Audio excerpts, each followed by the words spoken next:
What's good, traders? Today we made just below $600 in the market, and I'm going to break down this trade. It was very simple, and a lot of members in the Discord ate from this trade as well.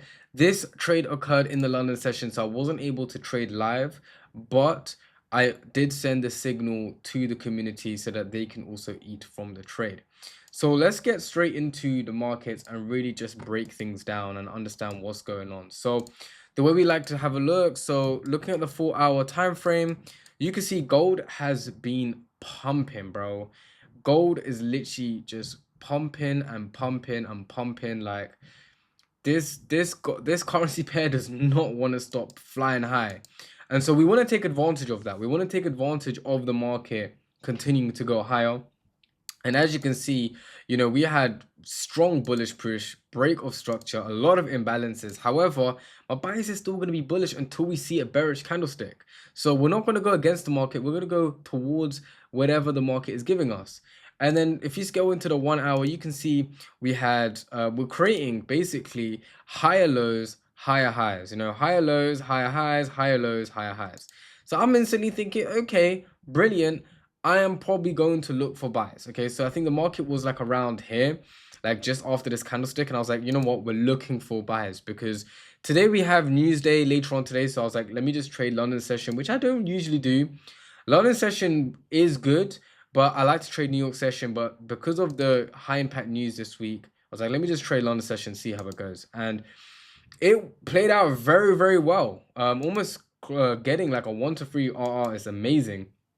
And so what I did was I scrolled straight to the 5 minute time frame, and I'll just quickly just get all the drawings up, and I marked up Asian session lows, Asian session highs.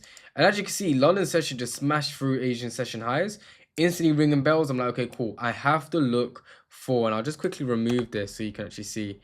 I have to look for I have to look for a break of structure once we tap back into this box. So we finally tapped into this box, and I'm looking for a break of structure. So the highs were over here. So we end up getting that break of structure, and all I'm now looking for is I'm looking for fair value gaps, I'm looking for order blocks, I'm looking for breaker blocks, I'm looking for equilibrium, I'm looking for Fibonacci retracement levels. I'm trying to find all my concepts and to see which level will market react to. So the first level was right here. This was the first fair value gap, and as you can see, it just disrespected. We then had another fair value gap, which actually made more sense, which was over here. We ended up having another fair value gap right here. And then we also had order block right here, which is not really necessary, but we have this order block right here. And we also have like a breaker block right here. Right here. And to overcrowd the markets even more, just to show you how many confluences we had, we also had equilibrium literally right here. And as you can see, price, we had bullish movement out of equilibrium. Not only did we have that, this fair value gap got disrespected, so we don't need it. We also had, which we don't really need the order block, but we also had this fair value gap respected. We can get rid of the breaker blocks or in an order block. Both of those, all we really needed was fair value gap and equilibrium bullish push. As soon as that candlestick ended, we went for a buy. I sent the signal to the Discord community so that they can also eat off this trade. And as you can see, the first target that we had was these highs right here. And as soon as these highs got hit, I said to the chat, we need to move stop loss to break even. So we also managed our trade appropriately. We moved our stop loss to break even. And I think this right here was like a 1 to 2 R. And then the second take profit, which was actually something that we actually had like 3 take profits, but I only mentioned 2 because I didn't know how high the market was going to go and I want to secure profits. So what we did was, this is where you can actually, for example, with gold right now, it's creating new highs where you don't actually have targets. If you have a look at the market, we have 0 target, like nothing is in. This is literally no man's land, right? So when you have market like this, best thing to do is get your fib level out,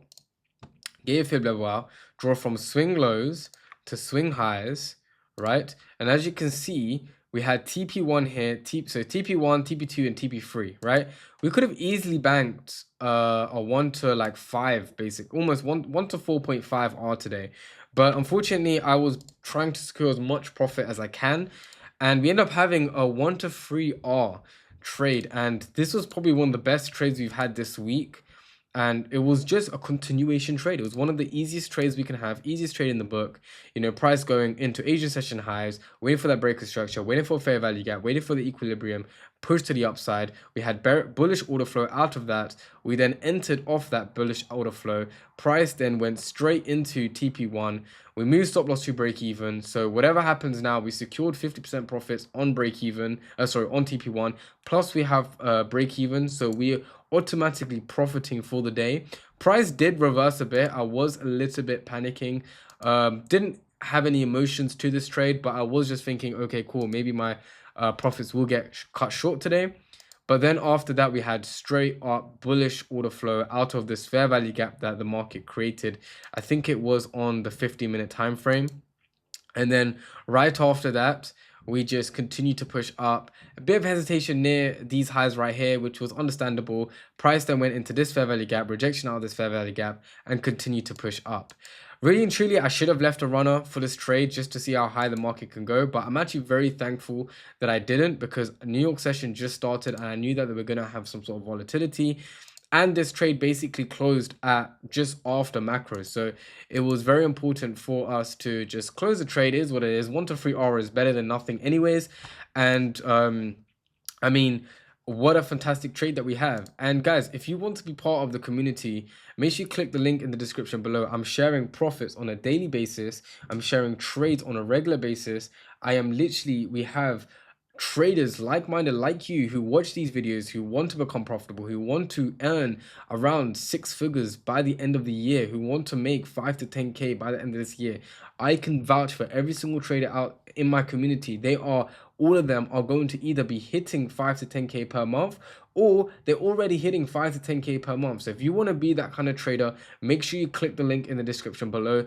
If you want to be part of the YouTube community, make sure you subscribe, like this video, and if you like these style videos, make sure you also subscribe so that you get to be up to date with these videos, and turn that bell notification on so that you're up to date with these videos and you get to see trade breakdowns like this. If you learned something, make sure you comment down below.